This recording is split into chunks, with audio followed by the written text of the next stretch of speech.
On a souvent l'impression que les grandes découvertes scientifiques naissent d'une expérience qui a marché, d'un grand eureka. Mais parfois, c'est tout l'inverse. Aujourd'hui, on va plonger dans l'histoire d'une expérience qui a raté, mais qui a tellement raté qu'elle a changé à tout jamais notre vision de l'univers. Alors, pour bien comprendre, il faut se remettre dans l'ambiance. On est en 1900. La physique, pour les grands esprits de l'époque, comme le fameux Lord Kelvin, c'est une affaire quasiment classée.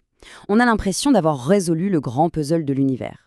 Il ne resterait plus qu'à à peaufiner quelques détails, à ajouter quelques chiffres après la virgule. Sauf que même Lord Kelvin l'a admis, il y avait quand même deux petits nuages qui assombrissaient ce ciel bleu parfait. L'un de ces nuages, c'était une question qui paraissait simple, mais qui était en fait un vrai casse-tête, la nature de la lumière. Et ce petit nuage, il était sur le point de se transformer en une véritable tempête. Pour comprendre la lumière, les physiciens de l'époque étaient obsédés par une idée assez étrange. Ils étaient à la poursuite d'un milieu, fantôme, une substance mystérieuse et totalement invisible qu'ils avaient baptisée l'éther, et qui, selon eux, remplissait absolument tout l'univers. L'idée, au fond, était assez logique pour l'époque. On savait que la lumière se comportait comme une onde. Et une onde, comme les vagues sur l'eau ou le son dans l'air, ça a besoin d'un support pour se déplacer. Donc, pour la lumière qui voyage dans le vide de l'espace, il fallait bien un support, non? Eh bien, ce support, c'était l'éther. Du moins, c'est ce que tout le monde pensait. Et c'est là que ça commence à devenir vraiment, vraiment bizarre. Parce que pour que cette théorie de l'éther tienne la route, il fallait lui attribuer des propriétés, disons, un peu contradictoires. Accrochez-vous bien. D'un côté, pour que la lumière voyage aussi vite, l'éther devait être incroyablement rigide, plus solide que de l'acier. Mais en même temps, il devait être tellement fluide que les planètes comme la Terre pouvaient le traverser sans être freiné le moins du monde. Il devait être super dense, mais n'avoir aucun poids. Il était censé être partout, même dans le vide le plus total, mais impossible de le toucher, de le peser, de l'isoler. C'était un vrai fantôme. Mais alors, pourquoi s'entêter avec une idée aussi étrange? En fait, la raison est presque philosophique. Il y avait cette vieille idée, qui remontait à l'Antiquité, que la nature a horreur du vide.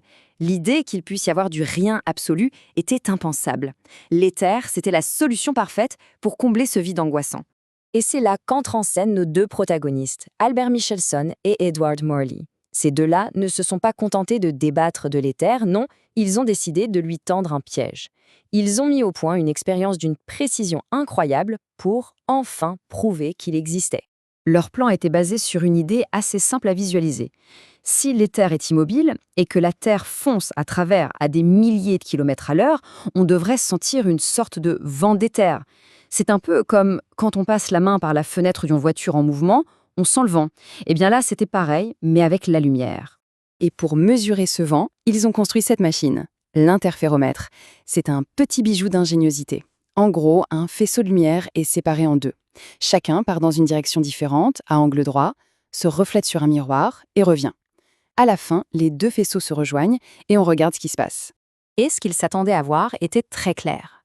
Le faisceau de lumière qui voyage face au vent, puis vent dans le dos, devrait mettre un tout petit peu plus de temps que celui qui voyage de travers. Résultant, quand les deux faisceaux se retrouveraient, ils ne seraient plus parfaitement synchronisés, ils seraient décalés. Et attention, ce n'était pas juste une vague intuition.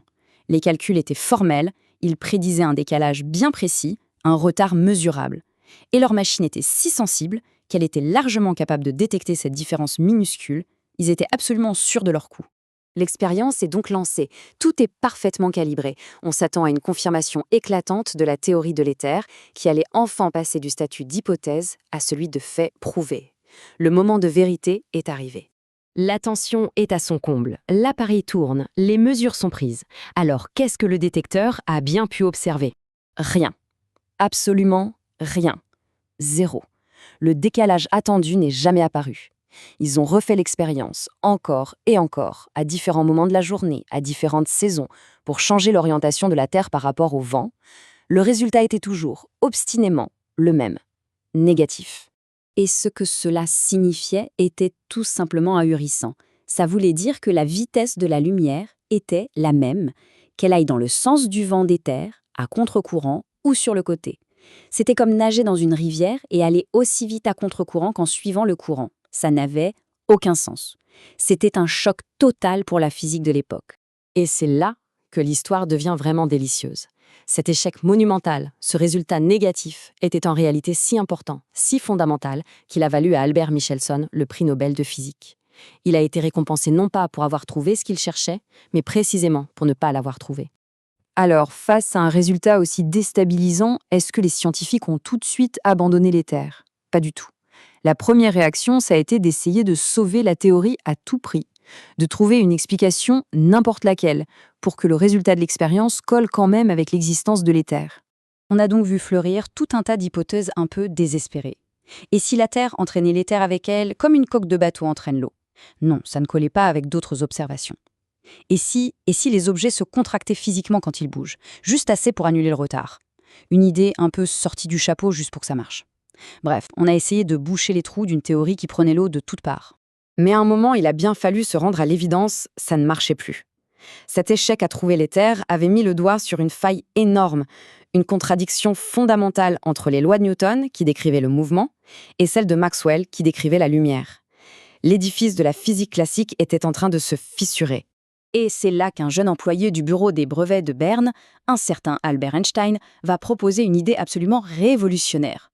Au lieu d'essayer de sauver l'éther, il a dit « Et si tout simplement l'éther n'existait pas ?»